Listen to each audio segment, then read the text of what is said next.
암이라는 것의 정의 자체를 몰랐어요.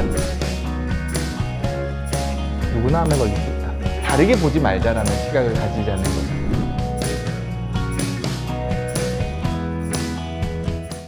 오늘은 여성암 경험자분들의 정서적인 어려움에 대해서 선생님과 한번 이야기를 나눠보도록 하겠습니다. 남성분들도 물론 힘드시겠지만 여성분들이 이제 암을 겪으면 여성성의 손실에 대해서 굉장히 상실감을 많이 느끼는 것 같아요. 그렇죠. 여성암의 특징을 좀 고른다면 유방암, 난소암, 이런 여성과 관련된 이제 신체 장기와 관련된 암의 경우에는 단순하게 이제 우리 몸에서의 어떤 기능을 충족시키는 그런 부분뿐만 아니라 여성성이라는 나의 약간 신체상과 관련된 부분에서의 손상도 같이 있는다라고 이야기를 하거든요. 그런 특징이 있고, 여성암의 또 다른 특징 중에 한 개는 연령대가 좀 젊으세요.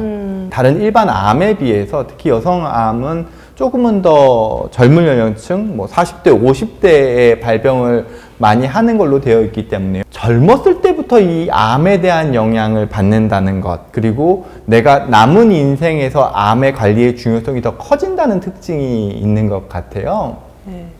이게 또 선생님 말씀하신 대로 젊을 때 뭐 한창 결혼 생활을 하고 아이를 키우고 좀 더 여성으로서 더 활짝 필 수 있는 시기에 암을 진단받은 것도 억울한데 이제 그런 여성성의 상실까지 겪게 되면 정말 힘든데, 저도 치료받으면서 어떤 생각이 들었냐면, 아, 나는 우먼이 아니라 휴먼이다.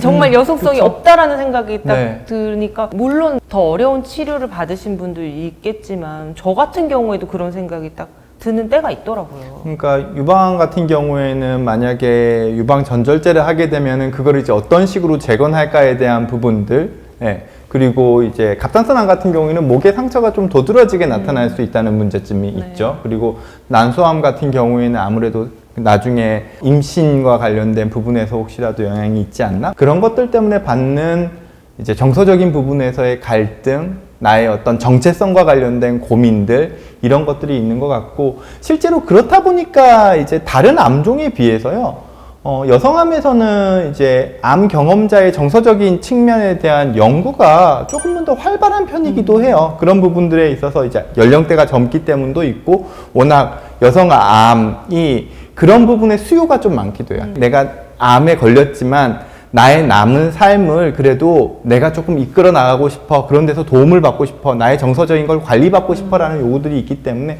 이쪽에 대한 연구도 좀 활발히 이루어진 측면들이 있죠. 그래서 대표적인 게 그 핑크리본. 다른 암에 비해서는 훨씬 많아요. 핑크리본 캠페인이 활성화되어 있는 측면도 그런 것 때문인 것 같아요. 네.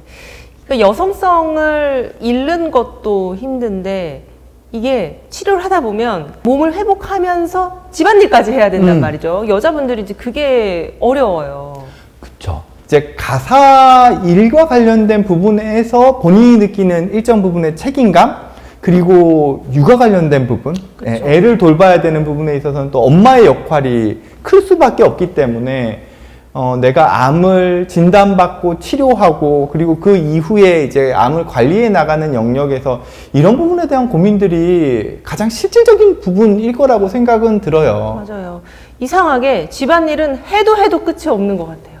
돌아서면 다른 게 보여서 청소를 해놓으면 돌아서면 다른 게 또 있고, 근데 이게 내 몸이 안 좋을 때는 이것도 저것도 귀찮은데 그게 늘어져 있으면 또 정서적으로 기분이 또 안 좋은 거예요.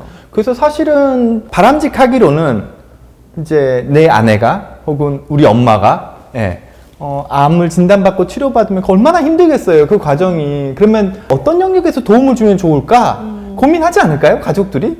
그러면은 엄마의 일을, 내 아내의 일을 우리가 좀 같이 나눠서 좀 같이 하자라고 해주면 참 좋겠는데. 근데 해주시는 분들이 꽤 많아요. 이게 커뮤니티에 따뜻한 글들 올라오는 거 보면, 뭐 이렇게 해서 변하지 않을 것 같은 남편이 변해서 뭐 또 청소도 해주고 해준다, 그런 거 보면 다행이다 싶어요. 어떨 것 같으세요? 저한테 오시는 분들 중에서 고맙기는 한데 이게 가시방석의 느낌이 든다라고 이야기하시는 분들도 생각보다 많으세요.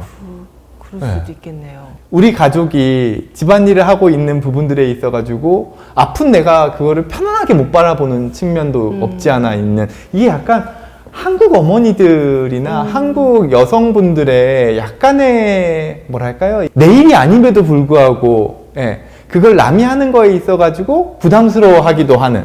예. 그러니까 내가 아픈데 다른 가족 구성원에게 짐이 되는 것 같다라는 그런 느낌인 것 같아요. 네.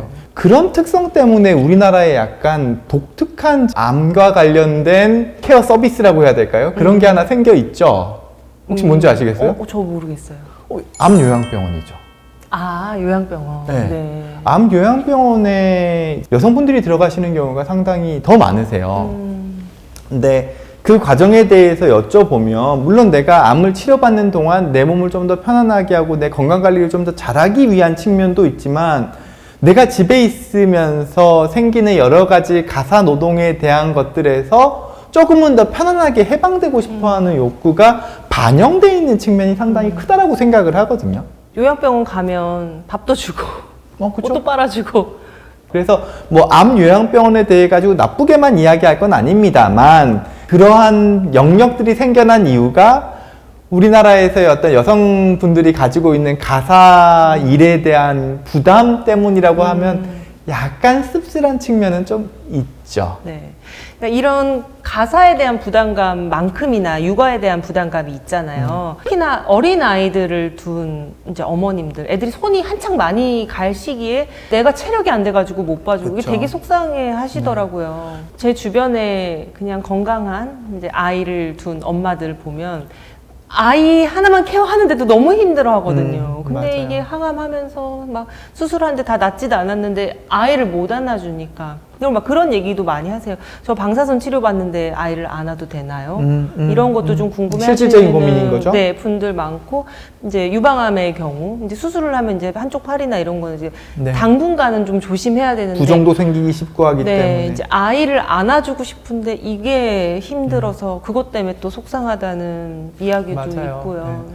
그래서 뭐 가장 이상적이기로는 우리의 가족 구성원이 한 명 아플 때 그 가족의 여러 역할을 다른 가족들이 그리고 주변 친지들이 같이 도와줘서 해결을 그 안에서 할 수 있으면 가장 좋겠죠. 제일 좋지만 모든 사람들에게 해당되는 건 사실 아니죠. 그쵸. 네.